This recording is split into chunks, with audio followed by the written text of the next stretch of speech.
API के राष्ट्रीय अध्यक्ष विजय मानकर ने बिरसा मुंडा जयंती पर मध्य प्रदेश के शहडोल में आयोजित आदिवासी अधिकार दिवस को संबोधित किया। उन्होंने अपने संबोधन में मध्य प्रदेश की शिवराज सरकार द्वारा प्रधानमंत्री मोदी के प्रमुख आतिथ्य वाले जनजातीय गौरव दिवस को छलावा करार दिया। साथ ही आदिवासियों के अधिकारों के लिए बने विभिन्न कानूनों के क्रियान्वयन में लापरवाही को लेकर प्रधानमंत्री नरेंद्र मोदी और मुख्यमंत्री शिवराज सिंह चौहान की जमकर खबर ली। अजाक्स संघ, बिरसा मुंडा, कोयतुर समाज, गोंडवाना अधिकारी कर्मचारी संघ और संभागीय मूल निवासी संयुक्त सामाजिक संगठन के द्वारा आयोजित इस कार्यक्रम से पूर्व शहर में बाइक रैली भी निकाली गई। इस रैली में शामिल समस्त लोगों का विजय मानकर ने हाथ हिलाकर अभिनंदन किया। इसके बाद शाम 6 बजे से शहडोल के मेडिकल कॉलेज ग्राउंड के पास चापा रोड पर विशाल महासभा संपन्न हुई, जहां सबसे पहले एपीआई के राष्ट्रीय अध्यक्ष का बस्तर के प्रसिद्ध रेलापाटा नृत्य के माध्यम से भव्य अभिनंदन किया गया। इसके उपरांत विजय मानकर ने आदिवासी अधिकार दिवस के तहत आयोजित महासभा को संबोधित किया। कार्यक्रम में पूर्व विधायक कमला सिंह परस्ते, फतेह बहादुर मरकाम, राम कुमार पनीका, बुद्धदेव श्यामजी, वरिष्ठ सामाजिक विचारक बीएस धुर्वे, सेवानिवृत्त प्राध्यापक रंजीत सिंह धुर्वे, आयोजन समिति के प्रमुख केपी वट्टी सहित अन्य पदाधिकारी मौजूद रहे। जिंदाबाद जिंदाबाद जिंदाबाद जिंदाबाद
आज 15 नवंबर बिरसा मुंडा जी की जयंती के उपलक्ष्य में आज आदिवासी अधिकार दिवस, आदिवासी अधिकार महासभा का आयोजन हम लोगों ने किया है। आप लोगों के विशेष विनती पर मैं अपना शेड्यूल मैच कर आप लोगों के बीच आया और आप लोगों के बीच आकर मैं बहुत ज़्यादा आनंदित महसूस कर रहा हूँ, खुशी महसूस कर रहा हूँ कि मैं आप लोगों के बीच उन धरती के महान आदिवासियों के बीच आया जिनके वजह से ये धरती और जल जमीन बची हुई है 50,000 साल से। आज बिरसा मुंडा जी की जयंती है। बिरसा मुंडा जी से यदि हम कुछ सीख सकते हैं तो ये सीख सकते हैं कि एक युवा आदिवासी, एक आदिवासी युवा 1874 में जिनका जन्म हुआ, 1900 में वो शहीद हुए। 19 साल की उम्र से लेकर 27 साल 6 महीना और 11 दिन का लगभग जो समय है, इसमें बिरसा जी ने जो एक परिपक्वता दिखाई, एक सोच की, विचार की जो परिपक्वता दिखाई और अपने जीवन को एक आंदोलन में परिवर्तित किया। क्या बिरसा जी का आंदोलन था? बिरसा जी का आंदोलन जो झारखंड के चलकत से चलकर पूरे झारखंड में फैला और आज पूरे देश में जिनकी बात लोग कर रहे हैं, वो बिरसा जी का आंदोलन बेसिकली अंग्रेज सरकार के खिलाफ नहीं था। आज भोपाल के छलावा सम्मेलन में, आज भोपाल में एक छलावा सम्मेलन हुआ है। मध्य प्रदेश के आदिवासियों के साथ छलावा करने का काम देश के प्रधानमंत्री के छत्र छाया में मध्य प्रदेश के मुख्यमंत्री ने मामूगिरी करने का काम किया है। उनको आप मामा कहते हैं, मैंने कहा मामा आजकल मामूगिरी करने लग गए हैं। मामा क्या करने लगे हैं? मामूगिरी करने लगे, यानी झूठ, फरेब, उजूल फजूल जुमलेबाजी जो सही नहीं है उसको लेकर पूरे मध्य प्रदेश से गाड़ियों में आदिवासियों को बैठाकर पैसा देकर सरकार के बजट के पैसे से बीजेपी का झंडा लगाकर भोपाल में लेकर गए। चलो अच्छी बात है। तो मैंने सोचा कि भाई जब भोपाल में लेकर गए तो प्रधानमंत्री कुछ अच्छी बात बोलेंगे। आपके बीच में जो 15-20 मिनट मैं देरी से आया उसका एक कारण यह है कि मैं मुख्यमंत्री जी और प्रधानमंत्री जी के दोनों के भाषणों का एनालिसिस सुन रहा था कि आज ये बोले क्या है। तो अब मैं जो भी मेरा भाषण दूंगा, मैं मेरा भाषण देश और दुनिया के महान आदिवासियों के लिए हरदम देता हूं, आज भी दूंगा। उस महान गोंडवाना को बनाने वाले, महान संस्कृति और सभ्यता को बनाने वाले, प्रकृति और इंसानियत को बनाने वाले, उस महान सभ्यता को जो हमारे 15 करोड़ आदिवासियों ने इस गोंडवाना में बनाया, उनके लिए मेरा भाषण हरदम समर्पित रहता है, आज भी समर्पित रहेगा। मेरा भाषण हरदम शंभू शेख कुपार लिंगो जी के लिए संबोधित होता है, उनके लिए संबोधित रहेगा। लेकिन उसके साथ आज मेरा संबोधन नरेंद्र मोदी जी की क्लास लेने के लिए विशेष है। और नरेंद्र मोदी जी की क्लास में 2024 में पूरे बीजेपी वालों की क्लास में 24 में संसद में जाके पार्लियामेंट में लेने वाला हूं, इसकी चिंता आप मत कीजिए।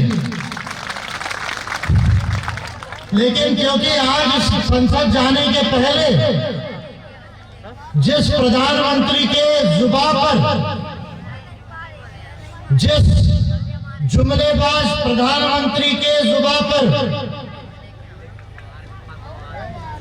विश्व आदिवासी दिवस 9 अगस्त पर जिस प्रधानमंत्री ने आदिवासियों के अधिकार पर एक बात नहीं की, 10 दिसंबर अंतर्राष्ट्रीय मानवाधिकार दिवस के उपलक्ष्य में जो प्रधानमंत्री कभी मानव अधिकारों का जिक्र नहीं करते, आज वो प्रधानमंत्री भोपाल में आए, अच्छा लगा। मैं शिवराज सिंह चौहान जी के जुबान से और प्रधानमंत्री जी के जुबान से कुछ अच्छी बातें सुनना चाहता था। अगर ज्यादा कुछ नहीं तो कम से कम जय सेवा और जय जोहार और जय गोंडवाना ही सुनना चाहता था। लेकिन पूरा भाषण दोनों का सुनने के बाद मैं ये कह रहा हूं कि आप लोगों ने जो आज मानव अधिकारों की बात नहीं की, आदिवासियों के अधिकारों की बात नहीं की, पेशा कानून की बात नहीं की, पेशा अधिनियम की बात नहीं की, फॉरेस्ट राइट्स एक्ट 2006 की बात नहीं की, MMDRA एक्ट 1957 और DMF रूल्स की बात नहीं की, पंचायती राज अधिनियम और land revenue code Madhya Pradesh के उसमें संशोधन की बात नहीं की, ग्राम सभाओं को अधिकार देने की बात नहीं की, भूमि से विस्थापित हो रहे आदिवासियों के अधिकार और उनके रिसेटलमेंट की बात नहीं की। और इस भारत के अंदर, इस गोंडवाना के अंदर जिन आदिवासियों के जमीन में 10,000 लाख करोड़ की संपत्ति है, उसमें 15-20% का शेयर होल्डिंग राइट देने की बात नहीं की। इसलिए मैं दोनों को आज देश का सबसे बड़ा झूठा घोषित कर रहा हूं। तो इसलिए आज मेरा भाषण नरेंद्र मोदी जी की क्लास के लिए होगा। और क्योंकि शिवराज सिंह चौहान जी ने जय श्री राम कहा, तो कहे कोई बात नहीं, जिसको जो कहना कहे। लेकिन मैं ये कहता हूं कि भाई आपको जो मानना है मानो, लेकिन हमारा राम से क्या वास्ता है। हम तो पुदोमूल राजा रावण को मानने वाले लोग हैं। हम तो उस मानी ज्ञानी और स्त्री को सम्मान करने वाले कोया पुण्यम के महान प्रचारक रावण और महिषासुर को मानने वाले लोग हैं। शंभू शेख और गोपाल लिंगो जी को मानने वाले लोग हैं। आपको जो कहना है कहिए, राम से हमारा क्या वास्ता। आपको जो मानना है मानिए, राम से हमारा क्या वास्ता। कोई वार्ता नहीं है, बोलो ले यार। तो इसलिए नरेंद्र मोदी जी, आपको गोंडवाना का इतिहास नहीं मालूम, आपको गोंडवाना की सभ्यता नहीं मालूम, आपको संयुक्त राष्ट्र क्या कहता है ये नहीं मालूम, क्योंकि काली टोपी वालों ने आपका क्लास संघ की शाखा में चड्डी पहनाकर ठीक से नहीं लिया। तो इसलिए आज का मेरा भाषण आदिवासी की सभ्यता और संस्कृति पर तो रहेगा, आदिवासियों के अधिकारों पर भी रहेगा, लेकिन इनके जैसे जो नासमझ लोग हैं उनके लिए भी मैं कुछ अच्छी बातें उद्बोधन की करना चाहूंगा। साथियों, कुछ लोग कहते हैं मैं पानी पीऊंगा नहीं, 1 घंटा इनको पानी पिलाऊंगा, उसके बाद में फिर देखेंगे। साथियों, कुछ लोग कहते हैं कि ये देश भारत है। ठीक है, संविधान में हम सम्मान करते हैं, देश का नाम भारत है। कॉन्स्टिट्यूशन में article 1 of the constitution of India में इंडिया दैट इज भारत है। ठीक है, हम संविधान सम्मान करते हैं, लेकिन ये पूरा सच नहीं है। क्या सच है? क्या भारत की सभ्यता है? क्या भारत की संस्कृति है? कौन वो पहला इंसान है? कौन सा वो पहला समाज है जिसने इंसानियत को समझा, जिसने प्रकृति को समझा, जिसने स्त्रियों को सम्मान दिया, जिसने सबको साथ में कैसा जीना, संपत्ति का साथ में बंटवारा करके जो है वो सिखाया। किसने सिखाया कि गोंडूल व्यवस्था क्या होती है, गण व्यवस्था क्या होती है, डेमोक्रेसी की प्राथमिक चीजों को किसने सिखाया? एलिमेंट्री फॉर्म ऑफ डेमोक्रेसी, गण पद्धति में किसने ये सिखाया कि पर्यावरण महत्वपूर्ण है?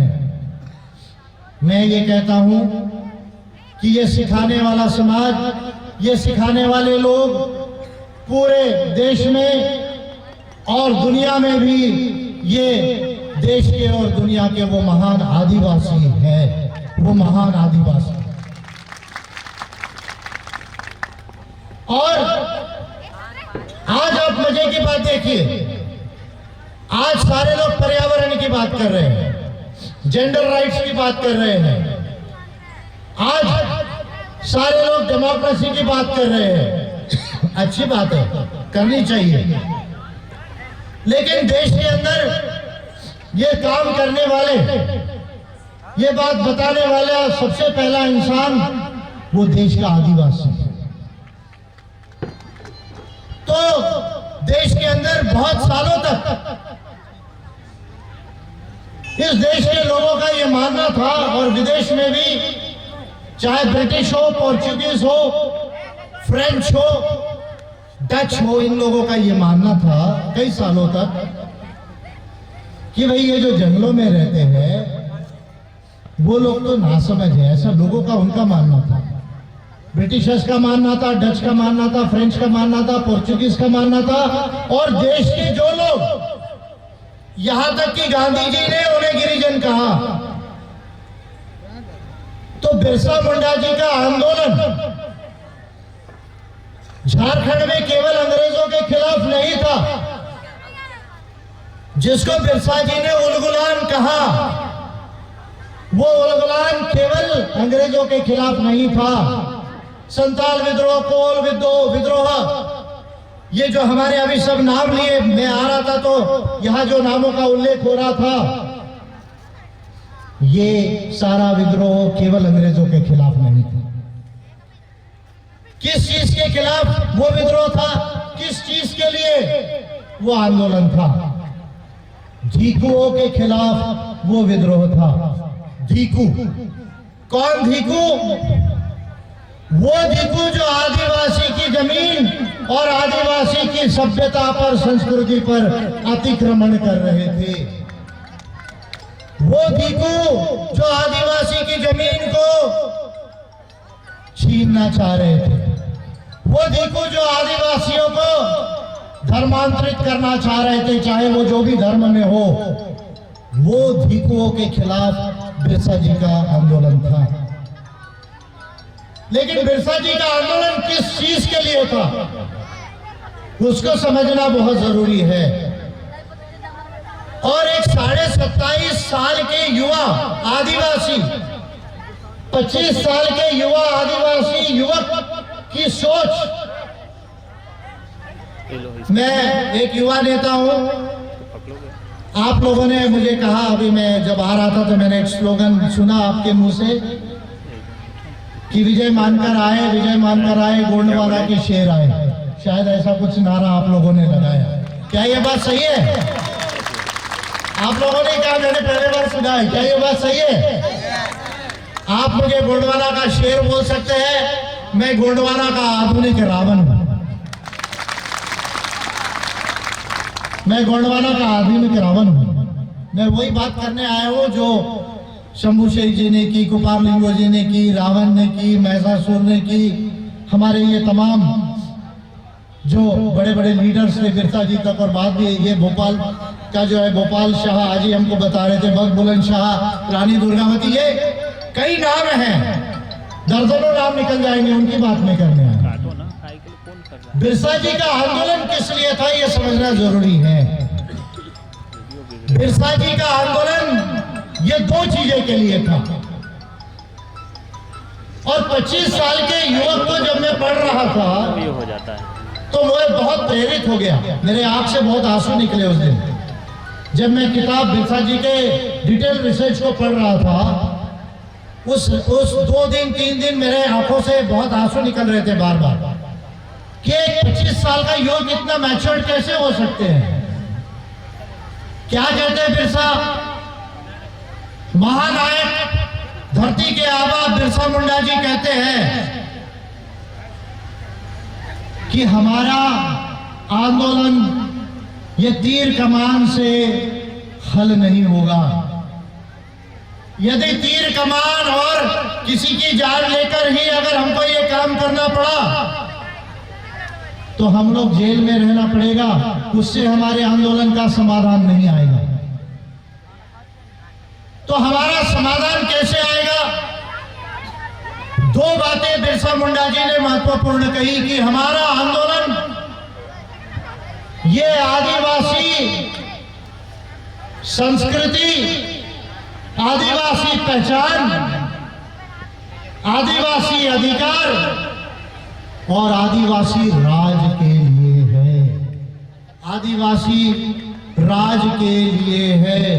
फिर रिपीट कर रहा हूं, बिरसा जी के इस बात को हमें याद रखना है कि हमारा आंदोलन आदिवासी की संस्कृति, आदिवासी की पहचान, आदिवासी के अधिकार और आदिवासियों के राज मिलाने के लिए है। यही मेरा आपको संदेश है, यही मेरा आपको संदेश है। And he was such an excellent youth. At the age of only 27 years and 6 months and 11 days, he decided to become a martyr. 27.5 साल की उम्र में वो शहीद हो गए, हंसते हंसते वो शहीद हो गए। महानायक बिरसा जी के इस आंदोलन से भारत के अंदर, गोंडवाना के अंदर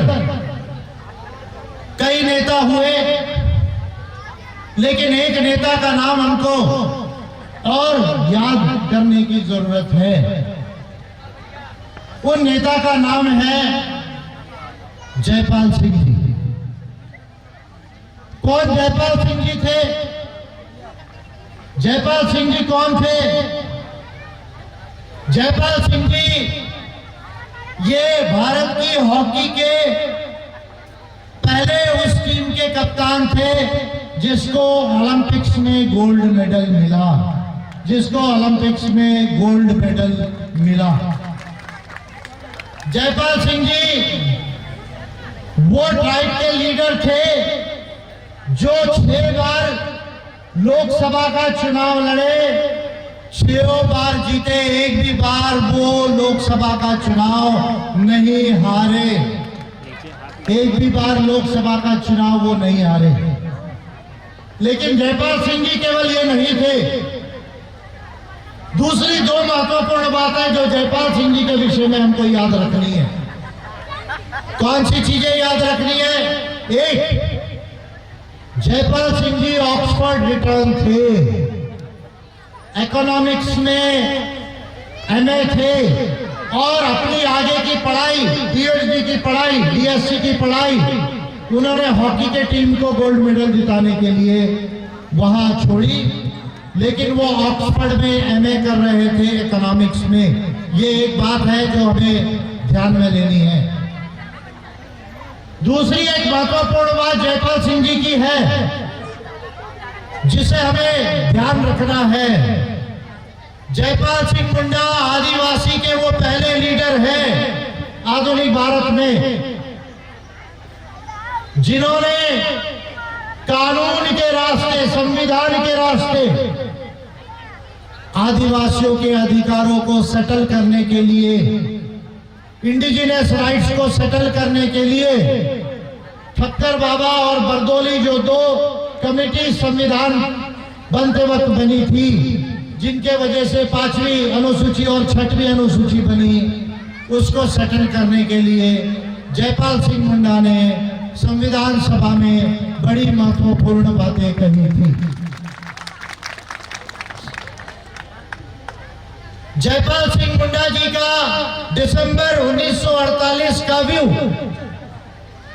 कि भारत के आदिवासी ये मूल निवासी है, ये एबॉरिजिनल ट्राइब्स है, ये दिसंबर 1948 में भी सही था, आज भी सही है और शायद आने वाले बहुत लंबे अरसे तक सही रहेगा, बहुत लंबे अरसे तक सही रहेगा। जयपाल सिंह जी ने जिस बात को कहा कि ट्राइबल्स आर दी एबॉरिजिनल ट्राइब्स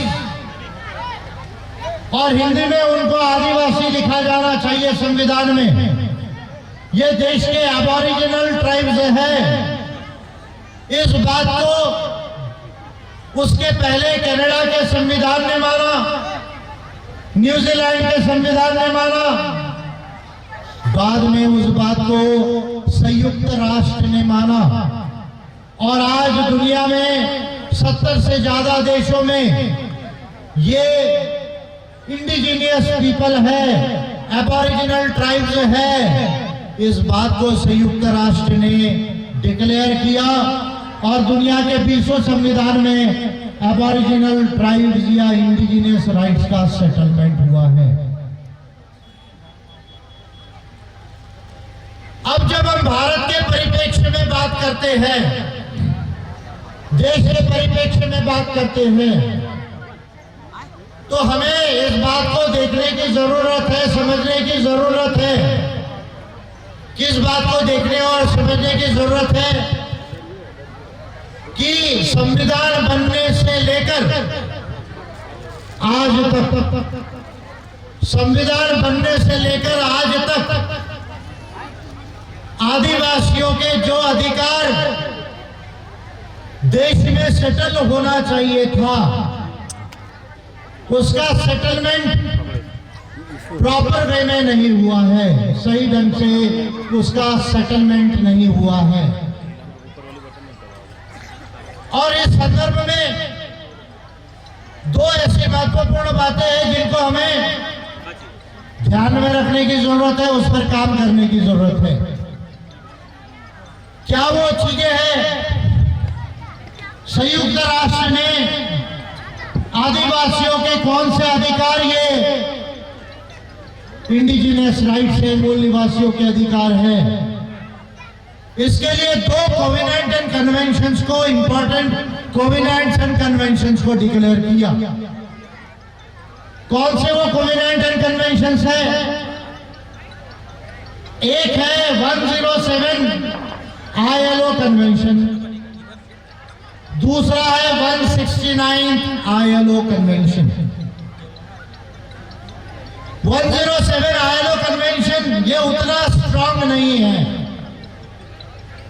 इसलिए संयुक्त राष्ट्र ने बाद में 169 ILO कन्वेंशन को डिक्लेयर किया। हमारे देश ने 107वें ILO कन्वेंशन को तो साइन किया, लेकिन 169वें 169 ILO कन्वेंशन को साइन नहीं किया। ध्यान दीजिए, साइन नहीं किया। उसके बाद संयुक्त राष्ट्र ने पिछले 13 साल पहले 2007 में फिर एक UN डिक्लेरेशन को डिक्लेयर किया। क्या वो डिक्लेरेशन है? UN declaration of the rights of indigenous people, UN declaration of the rights of indigenous people, यानी दुनिया के जो मूल निवासी लोग हैं, आदिवासी लोग हैं, उनके अधिकार क्या क्या है, उसको और ज्यादा विस्तारित किया। 2007 के डिक्लेरेशन को इंडिया ने साइन किया। 1969 के कन्वेंशन को इंडिया ने साइन नहीं किया। इसी तरह का एक डिक्लेरेशन UN ने 1994 में 1994 में डिक्लेयर किया था। उसके बाद 1995 में भूरिया कमेटी बनी।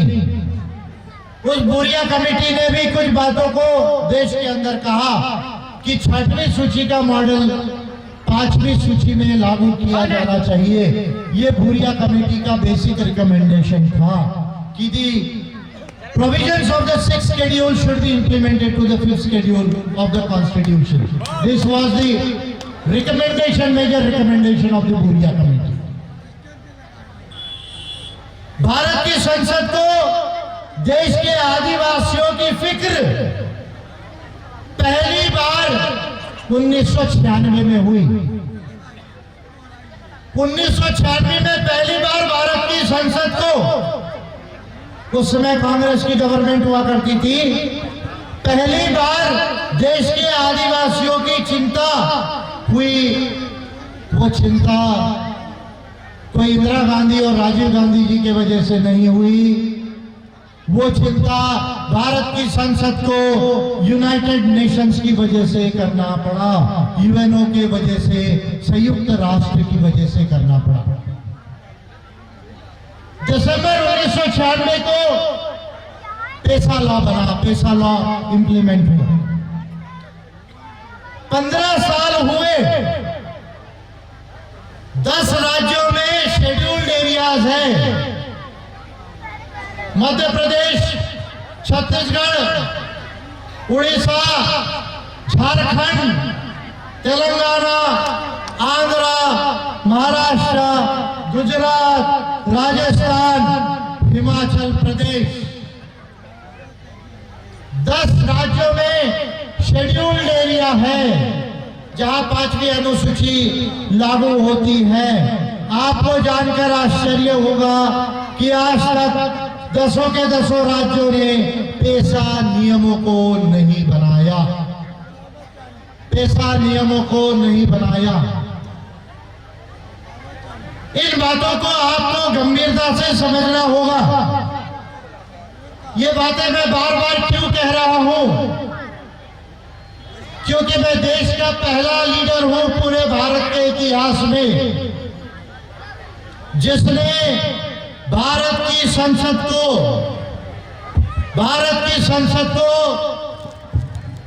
आदिवासियों के अधिकारों को, दूसरे पीढ़ी के अधिकारों को संसद में लाने के लिए 2 बिल बनाकर दिए हैं। ये मेरे वो 2 बिल की कॉपी है जो मैंने संसद को दी। और क्या मेरे बिल बात करते हैं? और आज इस 26 जनवरी को मैंने इन 10-11 राज्यों को पिटीशन किया। ये उस पिटीशन की कॉपी है कि पेशा नियम कैसे बनाए जाने चाहिए। मैं 26 जनवरी को दिया। 6 जुलाई 2021 को मध्य प्रदेश की सरकार को होश आया, उसकी नींद खुली, उसने पेशा नियमों की ड्राफ्ट कॉपी बनाई। कौन सी कॉपी बनाई है? ड्राफ्ट कॉपी, जिसको आप प्रस्तावित बोल सकते हैं कि प्रस्तावित है कि नियम कैसे बने। अब आज शिवराज सिंह चौहान को भोपाल में इस कॉपी को हाथ में लेकर खड़ा होना चाहिए था। मेरा ऐसा मानना है कि आज शिवराज सिंह चौहान जी को भोपाल में उन्हीं के सरकार के इस नियम की प्रस्तावित कॉपी को लेकर खड़ा होना चाहिए था और बताना चाहिए था कि हम मध्य प्रदेश के आदिवासियों के लिए ये अधिकार देंगे। ये बात शिवराज सिंह चौहान जी को आज करना चाहिए था। नरेंद्र मोदी जी अगर आए तो मेरे ये 2 बिल जो भारत के इतिहास में, देश के इतिहास में आज तक किसी ने नहीं बनाए, जो यूएन के ये तमाम कोविड-19 कन्वेंशंस की बात को संविधान में इनकॉर्पोरेट करने का, article to article, clause to clause, sub clause to sub clause, schedule to schedule and list to list जो है प्रोविजन करते हैं। और उसके अलावा भी मैंने कई बातें इसमें रिकमेंड की है। इस बिल को लेकर प्रधानमंत्री जी को खड़ा होना चाहिए था और कहना चाहिए था कि हम आदिवासियों के लिए ये काम करने के लिए तैयार हैं। अगर प्रधानमंत्री जी आज आदिवासी के गौरव के लिए आए तो मेरी इस पिटीशन को 2019 की लेकर खड़ा होना चाहिए था, जो मैंने भारत सरकार को की है और संसद को की है, ये कहने के लिए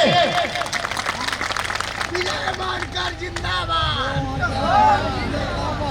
विजय मानकर जिंदाबाद, ये कहने के लिए कि देश के 15 करोड़ आदिवासी 2021 की जनगणना में अपने धर्म को हिंदू नहीं लिखाना चाहती, अपने धर्म को हिंदू नहीं लिखाना चाहती। आप जो लिखाना है लिखाओ। वो चाहती है अपने कॉलम को, अपने ट्राइबल कोड को कि 2021 की जब जनगणना हो तो एक अलग से हमारे लिए कॉलम हो जिसमें हम चाहे तो सरना लिखाए, हम चाहे तो कोई अपने में लिखाए, हम चाहे तो जॉनी पढ़ो। तो अमित शाह जी को जनगणना के अंदर आदिवासियों के लिए कॉलम बनाते नहीं आ रहा। मोदी जी को एक कॉलम नहीं बनाते आ रहा है। शिवराज सिंह चौहान को इस छत्तीसगढ़ के अंदर पेशा नियम बनाते नहीं आ रहे हैं। और कह रहे हैं हम आदिवासियों का गौरव करेंगे। अरे मामा, मामूगिरी बंद करो, मामूगिरी बंद करो। और आपके सरकार के मंत्रियों को और आईएएस अधिकारियों को नियम नहीं बनाने आता तो 10 दिन के लिए मुझे भोपाल बुला लो और फिर देख लो कि मध्य प्रदेश में कैसे हो जाए। और अगर आपको अंग्रेजी नहीं आती तो कोई दिक्कत नहीं है। नहीं, आपको नहीं बोल रहा हूं, उनको बोल रहा हूं जो भोपाल में बैठे हुए। नहीं, हमको तो गोंडी आती है। अभी 40 लाख के ऊपर लोग देश में गोंडी बोलते हैं। बैठे, आने दीजिए, कोई चिंता मत कीजिए, उनकी चिंता मत कीजिए, वो सारे मेरे अपने दोस्त हैं, वो मुझे मिलने आते हैं। मुझे आप बैठिए, कोई चिंता मत कीजिए, कुछ नहीं है, मेरे हर भाषण में आते हैं और आते रहे कि मैं उन्हीं का नेता हूं। बराबर है ना? मैं उनका नेता हूं जिनका कोई नहीं है देश में, जिनका कोई नहीं है। उन जंगल में रहने वालों का, उन गांव में रहने वालों का, उन गरीबों का नेता विजय मानकर है।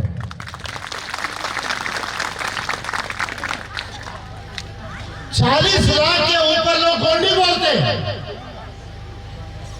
20 लाख के ऊपर मंडारी बोलते हैं, वो बोलते हैं, सादरी बोलते हैं, 90 लाख के ऊपर भीली बोलते हैं, Bhil.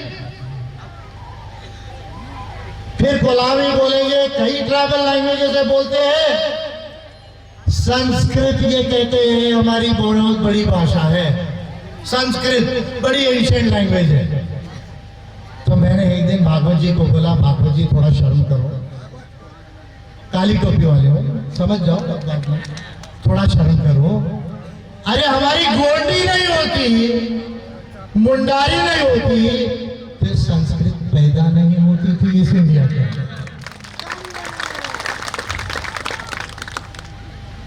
Gondi is a pre Dravidian language.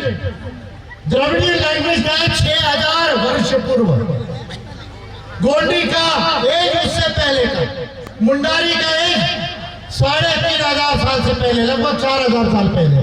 Sanskrit का एज 3500 साल इंडिया में, उसके पहले ईरान में, अफगानिस्तान में, किर्गिस्तान में, उसके पहले का प्रोटो संस्कृत अलग। 300 के ऊपर वर्ड संस्कृत में गोंडी से लिए गए, मुंडारी से लिए गए। अरे ये गंगा वर्ड भी जो है ना, ये मुंडारी का वर्ड है। गंगा, गंगा वर्ड मुंडारी का वर्ड है। तो 15,000 से ऊपर लोग संस्कृत नहीं बोलते, 25 लाख से ऊपर लोग सिंधी नहीं बोलते, 40 लाख 50 लाख के ऊपर लोग कोंकणी नहीं बोलते। ये सारी भाषाएं 8वीं अनुसूची में है, लेकिन गोंडी को, मुंडारी को, भीली को 8वीं अनुसूची में डालने के लिए मोदी सरकार तैयार नहीं है। जनगणना में हमारा कॉलम बनाने के लिए मोदी सरकार तैयार नहीं है। और जो सबसे महत्वपूर्ण मुद्दा है, क्या महत्वपूर्ण मुद्दा है? आज भी मुझे कहा, पूरे देश के आदिवासी बताते हैं, मैं सुनता हूं, मुझे बड़ा दुख होता है। कहते हैं सर यहाँ माइन स्कूल गई, हमको हटा दिया, कुछ नहीं दिया, 50,000 1 लाख दिया, 5 लाख दिया, और बोला जाओ उधर थोड़ी सी जमीन दी, उधर रहो, नौकरी नहीं दी, कोई पैसा नहीं दिया। यहाँ रिलायंस का प्रोजेक्ट आया, वहां पर भी बताया, और कौन कौन से प्रोजेक्ट आए, टाटा का है, कौन सा आया, और माइन साहब बोले 50-60 हजार लो, 1 लाख रुपए लो, चपरासी की नौकरी लो, चले जाओ, आपको कोई अधिकार नहीं मिलेगा। अरे यार मजाक है। जिस आदिवासी ने 50,000 साल से ज्यादा इस धरती को संभाला, तुम्हारे जल जमीन जंगल को संभाला, तुम उसकी जमीन अंबानी को देते हो, अडानी को देते हो, अग्रवाल को देते हो, और उसका कमीशन बीजेपी वाले खाते हो।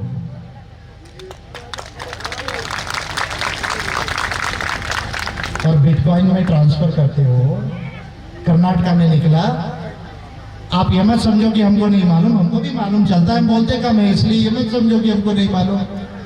और जो आदिवासी है उसको आप जमीन के एवज में अच्छी जमीन नहीं देते, मार्केट रेट से उसको जमीन का मुआवजा नहीं देते, उसको घर नहीं बना के रिसेटलमेंट करते, सरकारी नौकरी नहीं देते।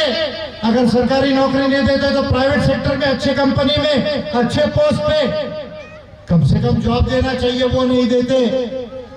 और आप अंबानी, अडानी को, अग्रवाल को लाखों करोड़ रुपए की माइंस को दे रहे हो। सबसे महत्वपूर्ण मुद्दा है कि इस देश के आदिवासी को आप 15-20% का शेयर होल्डर कब बनाओगे? कब शेयर होल्डर बनाओगे? तो मैं देश का पहला लीडर हूं जिसने 2007 से 8 से ये कहना चालू किया,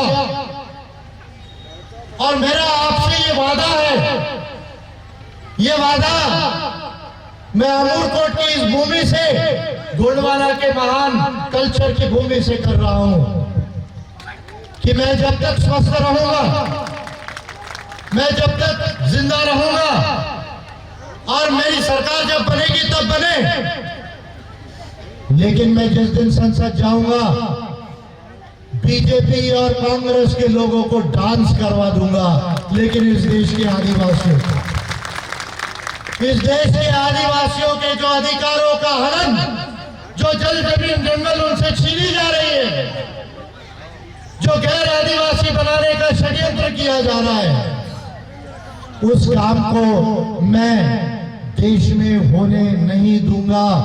ये मेरा वादा आप लोगों से है।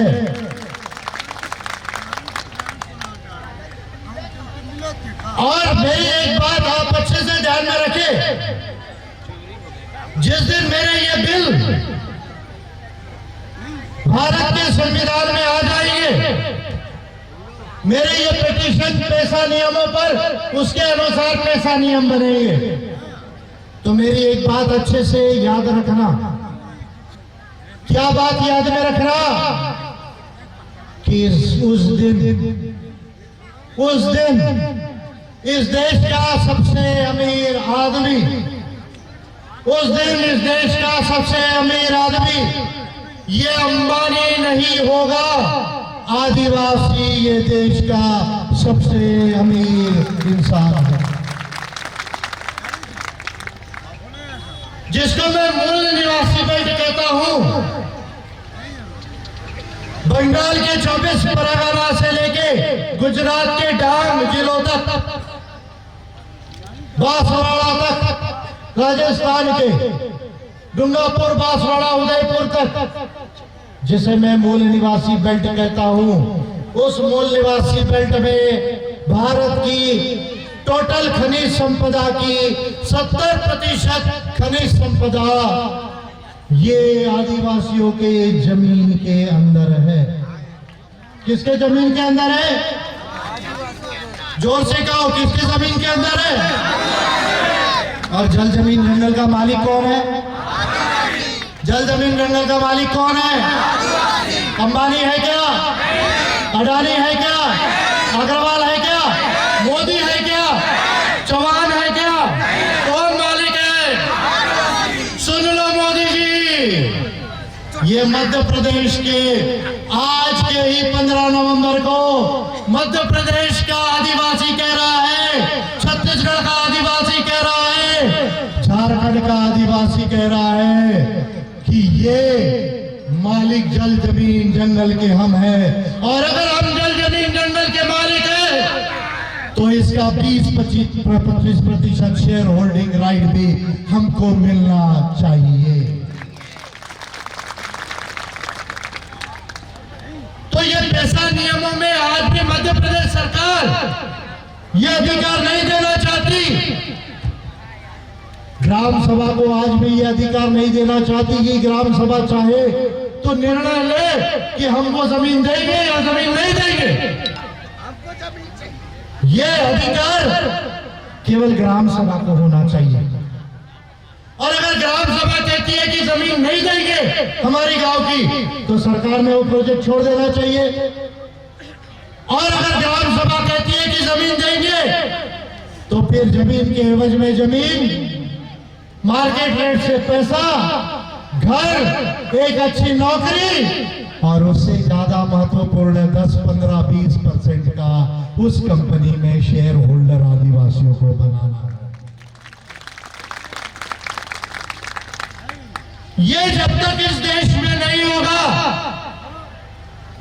तब तक ये गौरव सम्मेलन वगैरह कुछ होने वाला नहीं है।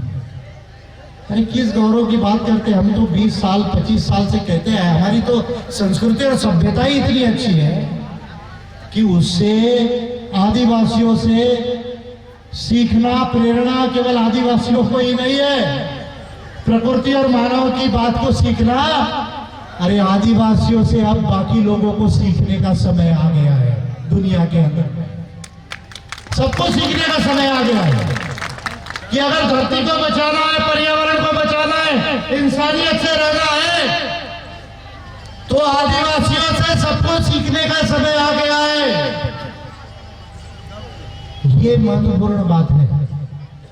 तो साथियों, 2 दशकों से हम कहते आए हैं, क्या कहते आए? गर्व से कहो हम आदिवासी है, गोंडवाना के मूल निवासी है। कहाँ के वो मूल निवासी है? गर्व से कहो हम आदिवासी है, गोंडवाना के मूल निवासी। ये कहते भारत है। मैंने कहा भारत से पहले गोंडवाना था, भारत से पहले। अब ये कहते हैं कि हम रेलवे स्टेशन का नाम बदलेंगे। अच्छी बात है, बदला, अच्छी बात है, बदला, हम उसका स्वागत करते हैं, कोई बुरी बात नहीं है। हमारे ट्राइबल वो लेडी हमारी किंग थी, उनके नाम दिया, अच्छी बात है, बुरी बात नहीं है। पर मैं मोदी जी से कह रहा हूं, भाई आपकी सरकार भोपाल में भी है, आपकी सरकार दिल्ली में भी है, भाई आपकी सरकार भोपाल में भी है, आपकी सरकार दिल्ली में भी है, और आप कहते आए कि मेरा सीना 56 इंच का है। कहते आए ना मेरा सीना 56 इंच का है, और अब 56 इंच का सीना है। अगर आदिवासियों को गौरवान्वित करना है, और मोदी जी अगर आपको सही में नाक है, अगर आपको सही में नाक है मोदी जी, तो कल जाओ संसद का अधिवेशन बुलाओ, और संसद का अधिवेशन बुला के संविधान का आर्टिकल 1 अनुच्छेद 1 को अमेंड कर दो और लिख दो, इंडिया दैट इज भारत के जगह इंडिया दैट इज गोंडवाना लिख दो। इंडिया दैट इज भारत के जगह इंडिया दैट इज गोंडवाना लिख दो, और ये संविधान में अमेंडमेंट करके 25%, 20% का शेयर होल्डिंग राइट दे दो। मैं आपको मान जाऊंगा कि आपका नाक भी है और आपका सीना 56 इंच का भी है, ये बात मैं मान जाऊंगा। और अगर आप ये नहीं कर सके तो टेप लेके तैयार रहना, विजय मानकर जहां भी इंडिया में आएगा, आपकी छाती 56 इंच की नहीं, 6 इंच के भी लायक नहीं है, ये मैं प्रूव कर दूंगा। अरे ये आदमी कहता है मन की बात, मन की बात। मैं कहता हूं यार कभी अकल की बात भी तो कर। मन की बात, मन की बात। अरे आपके मन में कौन है ये आपको कैसे मालूम? आप अकल की बात तो करो भाई। ये भारत था नहीं, गोंडवाना था, तो गोंडवाना लिखो। ये यूनाइटेड नेशंस कहता है वो इंडिजिनियस पीपल है, उनको राइट्स दे दो। तो मैं देश के 15 करोड़ आदिवासी समाज के बिहाफ पर आज मैंने जो कुछ भी कहा, आपके लिए कहा, मानवता के लिए कहा, अधिकारों के लिए कहा, न्याय के लिए कहा। अदरवाइज मुझे मोदी जी में, चौहान जी में कोई इंटरेस्ट नहीं है, लेकिन ये अधिकार होने चाहिए, न्याय मिलना चाहिए, सच्चाई की बात होनी चाहिए। ये महत्वपूर्ण काम है जिसको हमें करना है। अब साथियों, आप लोगों ने मुझे वेलकम किया गोंडवाना के कल्चर से, बहुत अच्छा लगा। हर जगह मैं जाता हूँ, देखता हूँ, हर जगह कल्चर होता है। हर जगह मैं जाता हूँ, मैं देखता हूँ कि कितना अच्छा आदिवासियों की सभ्यता है, संस्कृति। लेकिन अब समय आया है कि ये जो हम मादर और नगाड़ा यहाँ बजा रहे हैं, ये जो डांस हम यहाँ कर रहे हैं, अब समय आया है कि ये डांस थोड़ा संसद में जाकर किया जाए। मेरी बात को आप समझ रहे हैं या नहीं समझ रहे हैं बताइए। ये डांस कहाँ करना है? संसद में जाकर। संसद में करना। लेकिन संसद में जाकर ये डांस कैसे करना है? संसद के बाहर नहीं करना है, संसद के अंदर जीत कर जाकर ये डांस करना है और करवाना भी है। ये डांस करना भी है और करवाना है। साथियों, एक बात तो मेरी गंभीरता से सुनिए। मैं भारत का सबसे विद्वान लीडर हूं। 29 साल हो गए, देश और दुनिया में ऐसी कोई चीज नहीं जो मैंने नहीं की। देश और दुनिया में शायद ही ऐसी कोई बात है जो विजय मानकर को मालूम नहीं। अगर कोई बात मालूम भी नहीं तो 2 दिन 3 दिन से ज्यादा नहीं लगेंगे मुझे उस बात को पता करने के लिए। ऐ मेरे गोंडवाना के वासियों, गोंडवाना वासियों, मेरे देश के आदिवासी समाज के साथियों, मेरे माताओं, बहनों, भाइयों, बुजुर्गों, मेरी एक बात को कृपा करके अच्छे से समझो। ये तो हमारा सभ्यता संस्कृति चलते रहेगी, इसको मिटाने की ताकत किसी काली टोपी में नहीं है, ये मैं आपको बता रहा हूं। अरे कई आए और चले गए। जो प्रकृति से जुड़ा है, जो प्रकृति का अंश है, जो मानवता का प्रतीक है, उसको मिटाने वाला कोई ये इस दुनिया में पैदा नहीं हुआ है। इस बात को समझ लो। हमारी संस्कृति सभ्यता पर मिटा तो ये नहीं पाएंगे, लेकिन संविधान में और कानून में अगर अधिकार गारंटीड नहीं हुए, सुनिश्चित नहीं हुए, तो ये by the power of rule of law, by the power of state,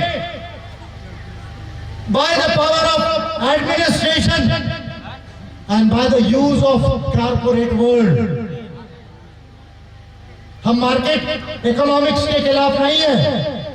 हम भी चाहते हैं कि देश में अमेरी आए, लेकिन हम ये चाहते हैं कि भारत की कंपनी अगर अच्छा बिजनेस करे तो उसमें आदिवासियों को शेयर होल्डिंग राइट मिले।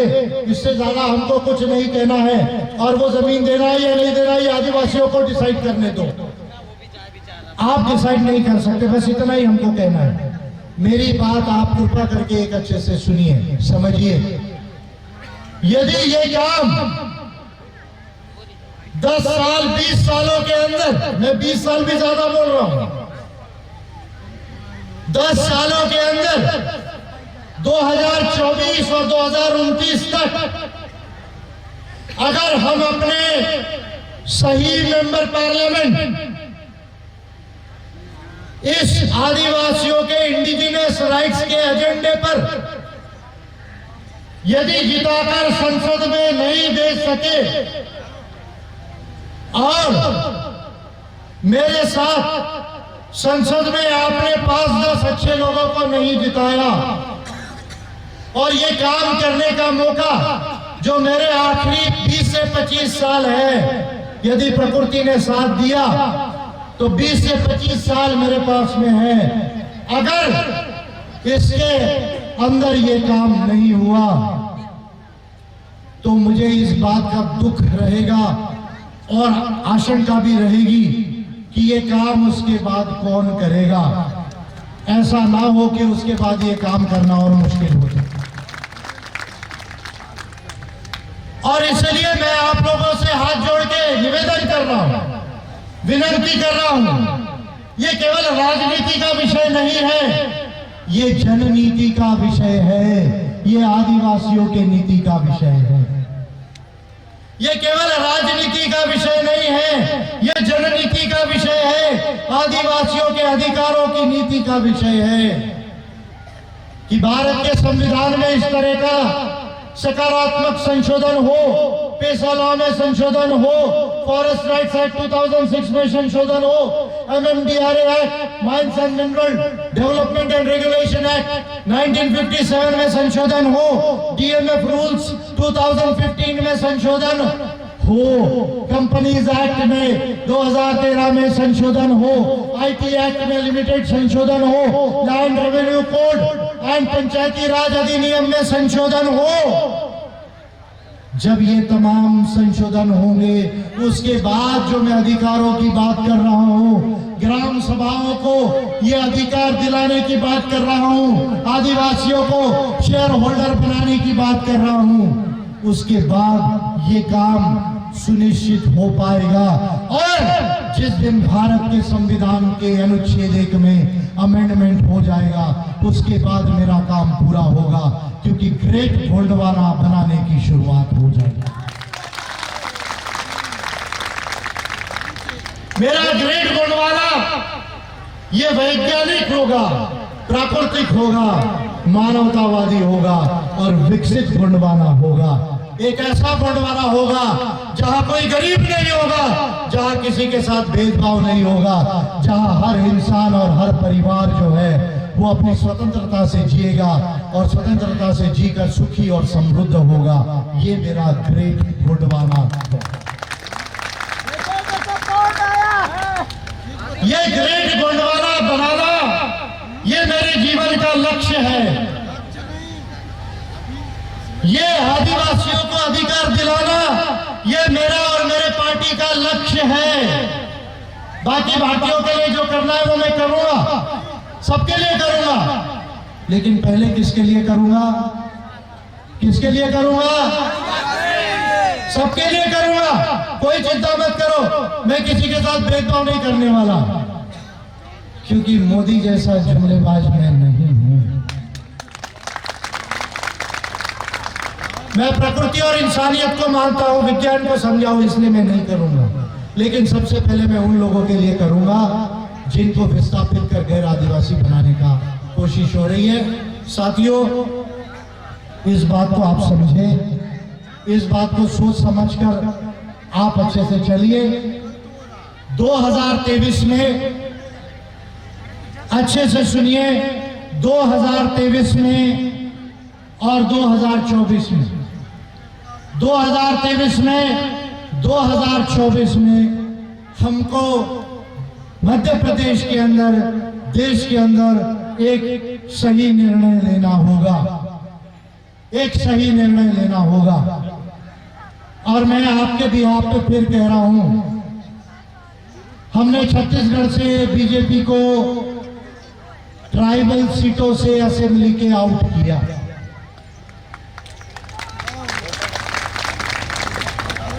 झारखंड में